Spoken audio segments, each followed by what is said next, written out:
I literally got sick of waiting for my appointment date, and that's why I continued to use the drugs. By the time the appointment date came around, I was no longer concerned about getting clean. I was back on this mental state of I don't even care, or I'm just gonna chase the drug.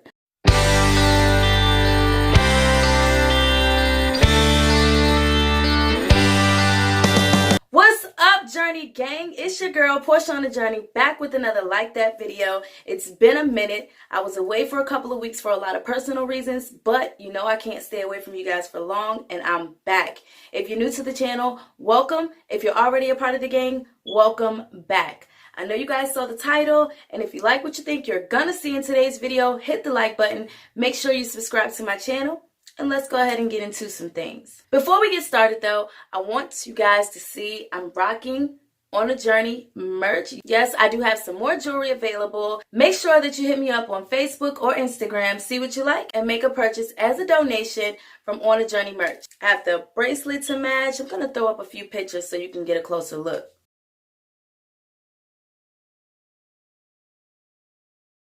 Now to get right into it, Coached by Porsha is where I offer my advice, any tips that I may have to people at random. I do not give any information as to who hits me up. I keep everything confidential and discreet, but sometimes I do publicize the questions and my feedback so that you guys that may have a question similar or exactly the same can also get a chance to get an answer from me. Now, as always, if you happen to need any type of advice or have any questions you would like to ask me, you can reach me on my Instagram, Facebook, or by my email. All the links will be in the description box of this video and every single one that I upload. And that's exactly what these three people did. They hit me up, they had some concerns, and I'm here to give them the best advice that I can. So let's get into the first question. All right, so I'm going to be reading from my phone. It reads, Dear Porshaonajourney, thanks for taking the time out to help people like me. I've seen your videos about Suboxone, and I'm familiar with it myself, but scheduling an appointment to a sub-treatment center can be an extremely long, drawn-out process. But what if I want to quit now? All it takes is one time using for me to potentially lose my life. I want to stop without the wait, but the withdrawals are unbearable. Every time I try, it's not long before I'm calling up the man to get my fix. What do I do? Okay, well, first I want to say thank you to you and every single person that hits me up and trusts in me to give you the best advice that I have. I really, really appreciate it. It is literally my passion to help you guys out. So, with that being said, let me see what I can do. Alright, so I noticed that you mentioned about Suboxone and Suboxone treatment centers. For those of you that don't know, Suboxone helps aid with people that struggle with withdrawal symptoms from drug addiction, such as heroin addiction and pain pill addiction. So what happens is you go to a clinic where they offer you a counselor, they offer you Suboxone, which is medication, and getting an appointment, just the initial appointment to sign up for this treatment center that you have to visit numerous of times after the fact is extremely hard to do. I'm not gonna lie, I tried to get into many clinics and treatment centers. I'm in one now that I visit monthly, but it was not easy. It was a long process, and a lot of the times when I tried before, I literally got sick of waiting for my appointment date, and that's why I continued to use the drugs. By the time the appointment date came around, I was no longer concerned about getting clean. I was back on this mental state of I don't even care, or I'm just gonna chase the drug. So kudos to you for trying to get clean. Kudos to you for even caring enough to go and visit this clinic center and get the help that you need. So here's what I would suggest that you do. For one, I suggest that you take as much time off from everything, absolutely everything that you possibly can. A lot of us that are struggling with addiction, we're not doing much anything that is priority based. So just take some time off from the street life, from responsibilities, and just sit there. That's what you need to do first of all. Take time off. Get plenty of rest. And if you're not asleep, get plenty of rest. While you're resting, drink lots and lots of water. You guys, if you've watched my other videos, you already know that I prefer that you use natural alkaline water because it is the healthiest and it's not mixed up with all types of artificial minerals. Also, try to eat as many healthy foods as you possibly can because the whole time that you're going through this, you're going to withdraw. You're going to feel like crap and you're going to lose nutrients nutrients, and you're going to be in the process of trying to make your body accept good nutrients because you've done nothing but cause harm to your body for so long.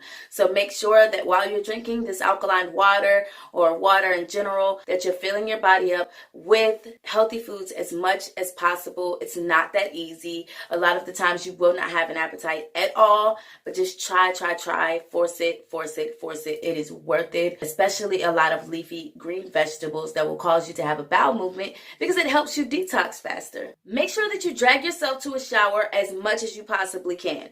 The truth and the reality is you're not going to want to. You're not going to feel like getting up. You're not even going to imagine that you have the strength or the energy to get up and get your body in that shower. But let me tell you something, you definitely are going to sweat like crazy during this detox process. So you absolutely are going to want to drag yourself to a shower whenever you can. I went through that, and let me tell you something. I didn't want to take a shower a lot of the times, but when I did, it was like rejuvenating. It felt so good. The detox and the withdrawal and the that you're going to feel, it feels so relieved just long enough for you to fall asleep. Falling asleep during detox is not the easiest thing to do, but that shower definitely helps, and it just makes you feel like you're doing the right thing. It makes the process get easier and easier each shower. What I actually did, because I knew what I was about to go through, is before even starting my detox, I had a couple of sheets by the bed, a couple of blankets, so that when I sweated one out, I didn't have to go looking for another. I didn't even add, when I removed one wet, soggy sheet set, I didn't even add the other one on fully. I just threw it underneath me. I got up long enough to throw it down on the mattress and lay over top of it. It's okay. I promise you, once this process is over, you're not even going to care. You're going to be happy you did what you did. I also recommend that you take ibuprofen and naproxen every 4 to 6 hours. You alternate between the two. The first time you take the ibuprofen, then you take the naproxen the next 4 to 6 hours and go back and forth like that as needed. Now, there will come a point where your body is not going to be as achy, and the very moment that you think you can go without it, you should, because you don't want to build another dependency to something else. Remember to isolate yourself from anyone, especially people from that side of the world. Even if it's your very best friend, you have to isolate yourself. Your mental state is not at its strongest point, and it doesn't take much to sway you to go and be around people where you have access to get the drug. And literally, it does not take long. Most people take 3 to 4, maybe 5 days for this detox to be over. Some people take as long as 2 to 3 weeks, but I have not ran across where people take that long, very, very much. But literally, if you just hold on, isolate yourself, don't get caught up in the hype or what other people are doing, then you will get through this. I promise you. Now, with that being said, make sure that you maintain when you start to feel better. Because again, it doesn't take much to make you want to go backwards and feel like, oh, I'm okay now. I can just go back and use the drug again and just use a little bit. Next thing you know, a little bit, even in one night, a little bit can turn into a whole lot, and then you're sick, struggling with addiction all over again. So make sure that you maintain even as you start to get better.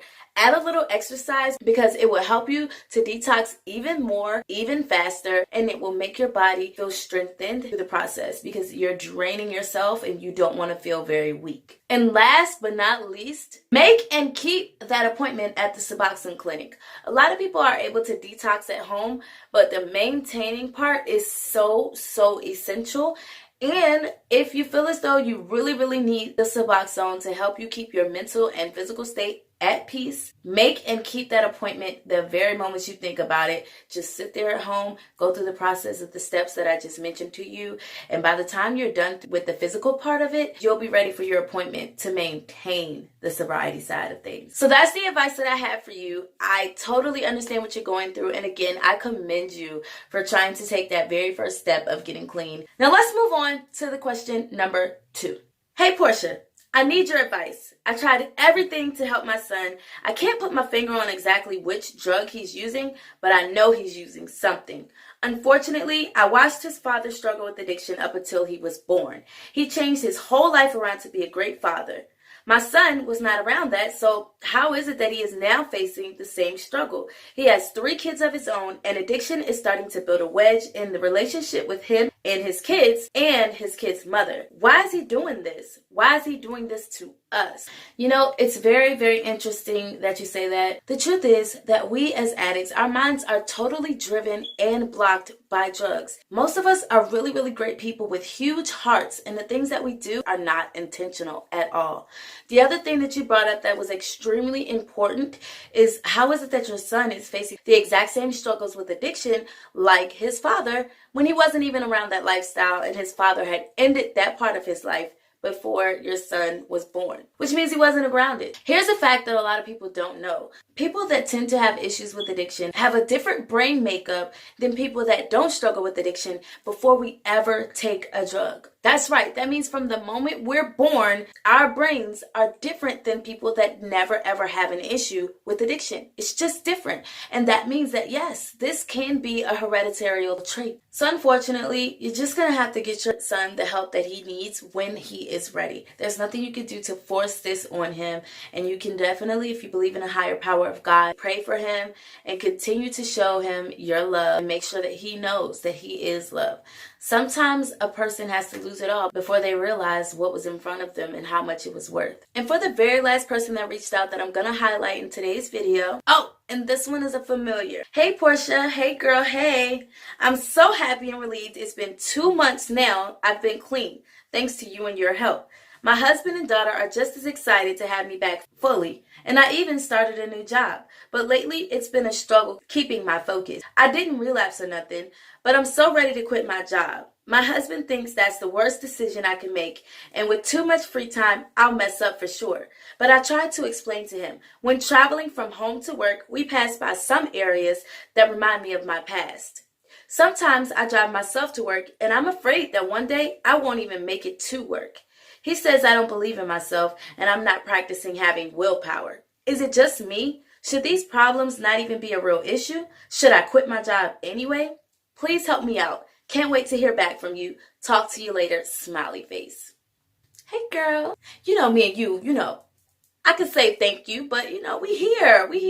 We talk a lot and let me help you out here. Now, for one, I want to say congratulations for being sober 2 months. That may not seem like a lot to a lot of people, but you and I know that's a freaking big deal. So congratulations to you for that. And no, honey, you're not crazy at all. If money is not an issue in your family, I would definitely suggest that you find a new job where the route won't be around the area that reminds you of your past. As an alternative, maybe you can find a different and new route to take, and always make sure that your husband or someone you trust that isn't associated with that world can take you to work so you're never alone. Both keeping the job and the route and quitting your job could equally play a role in your relapse. Everyone is different, but sometimes being idle is the worst thing that could ever happen to a person that is a recovered addict. So your husband has a point when he says, too much downtime would definitely give you time to fall into relapse. So that's the advice that I have to give to you. Again, thank you for always trusting in me. So you guys, if you guys ever need my help and you would love to hear back from me via Facebook, Instagram, or my email,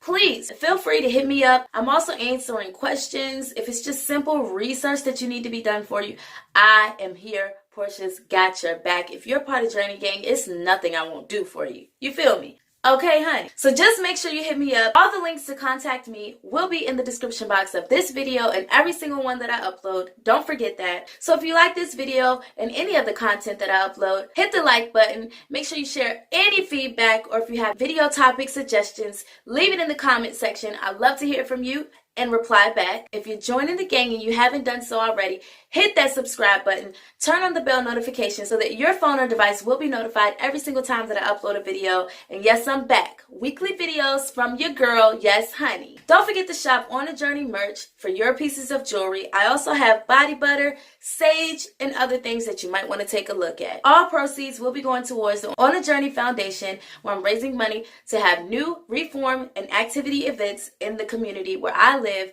that will also be filmed for the channel. So everyone get a chance to check out what we got going on. I'm so glad to be back, and I can't wait to see you guys next week. And remember, I'm on a journey, y'all. You can be too. So let's get started.